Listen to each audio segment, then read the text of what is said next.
Brought to you by V-Guard, co-powered by Sensodyne. विरोधी पक्षनेते अंबादास दानवे आपल्यासोबत आहेत. दादाच गोपीनाथ मुंडे यांची पुण्यतिथी आहे. आजच्या या सगळ्या वातावरणामध्ये गोपीनाथ मुंडेंची काय आठवण येते तुम्हाला?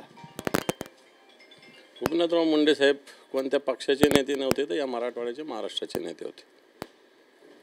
खरं तर आम्ही लहान असताना त्यांचं एक नेतृत्व होतं या ठिकाणी आणि अनेक वेळेस शिवसेना म्हणून भाजप म्हणून भारतीय जनता पार्टीबरोबर बोलण्याचं महानगरपालिकेच्या आमच्या युती अलायन्स सभा या सगळ्याच्यात इथं संभाजीनगर स्तरावर आमचा संपर्क आलेला. अतिशय मोठ्या मनाचा अतिशय दिलदार मनाचा तरुणांना प्रोत्साहन देणारा नुसतं प्रोत्साहन तोंड देखलं नाही तर सगळ्या प्रकारची मदत करणारं प्रोत्साहन. नाही तर बरेच जण वावा तू कर मी आहे तुझ्यासोबत तर सोबत कसं आहे ती सोबतसुद्धा त्यांची असायची. मी त्याच्यातलं एक जिवंत उदाहरण आहे तसं पाहायला गेलं तर.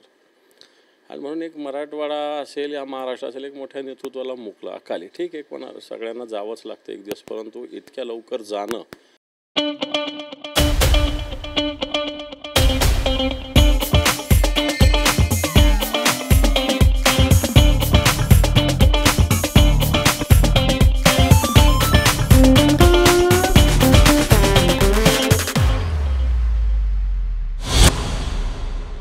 मराठवाड्यासाठी महाराष्ट्रासाठी मी भारतीय जनता पार्टीसाठी म्हणणार नाही ओव्हरऑल महाराष्ट्रासाठी मराठवाड्यासाठी दुर्दैवी ठरलेलं आहे. निकाल काही तासांवरती आलेला आहे. अनेक उमेदवारांची धाकधूक निर्माण झालेली आहे.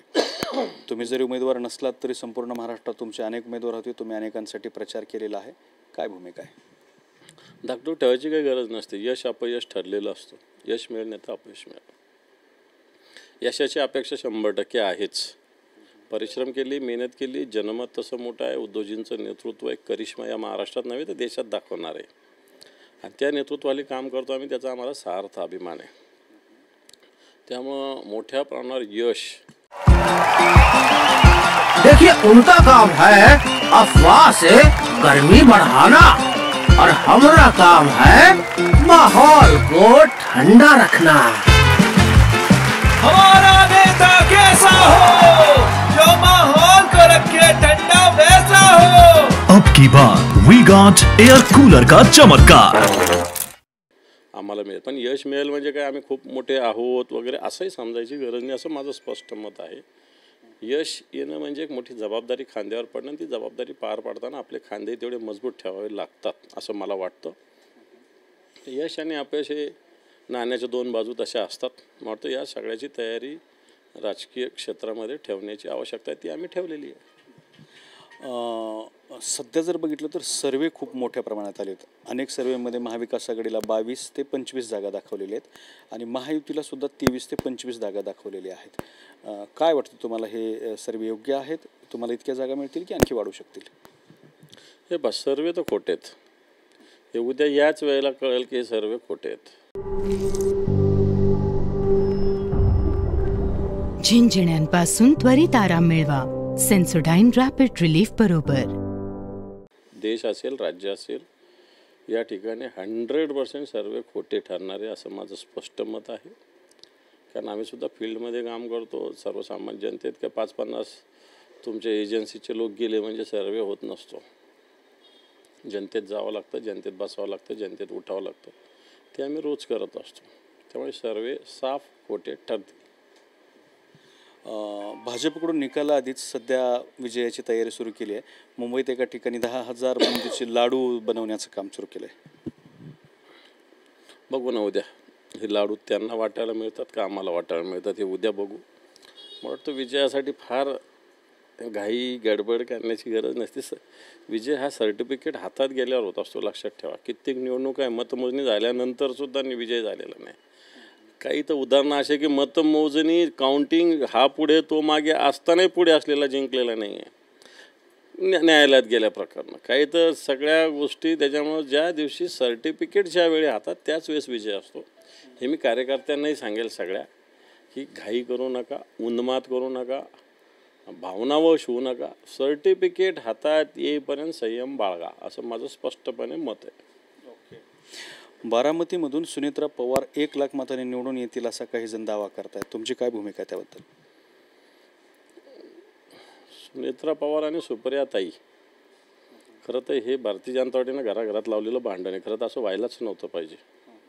ठीक आहे, झालेलं आहे. पण माझं स्पष्ट मत आहे, सुप्रियाताई एक कार्यकर्ते आहे, जनतेत राहतात, मागच्या काही निवडणुका जिंकलेल्या आहेत, तेव्हा त्यांचा विजय नक्की आहे. दुसरा मुद्दा म्हणजे स्थानिक स्वराज्य संस्थेच्या निवडणुका आहेत सध्या. त्या ठिकाणी अनेक ठिकाणी बंडखोरी होण्याची चित्र दिसतंय. महायुतीत सुद्धा बंडखोरी होते, महाआघाडीला सुद्धा त्याला अपवाद नाही आहे. महाआघाडीला सुद्धा बंडखोरीचा फटका बसतोय. हे सगळे पक्ष एकत्रित आल्यामुळं बंडखोरीचा जास्त फटका बसतोय. कुठल्या स्थानिक स्वराज्य संस्था?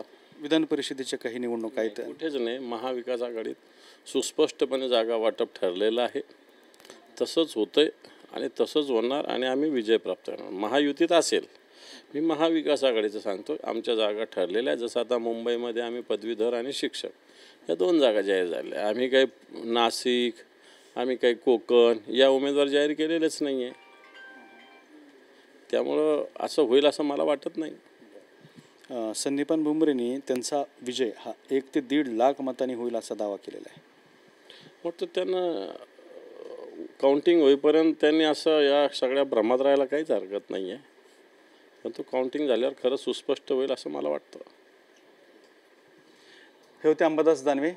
मतमोजणी झाल्यानंतरच सगळं चित्र स्पष्ट होईल असं त्यांचं म्हणणं आहे. कॅमेरामॅन अमित अडेसोबत Datta Kanwate, TV9 Marathi, Chhatrapati Sambhajinagar. Brought to you by V-Guard, co-powered by Sensodyne.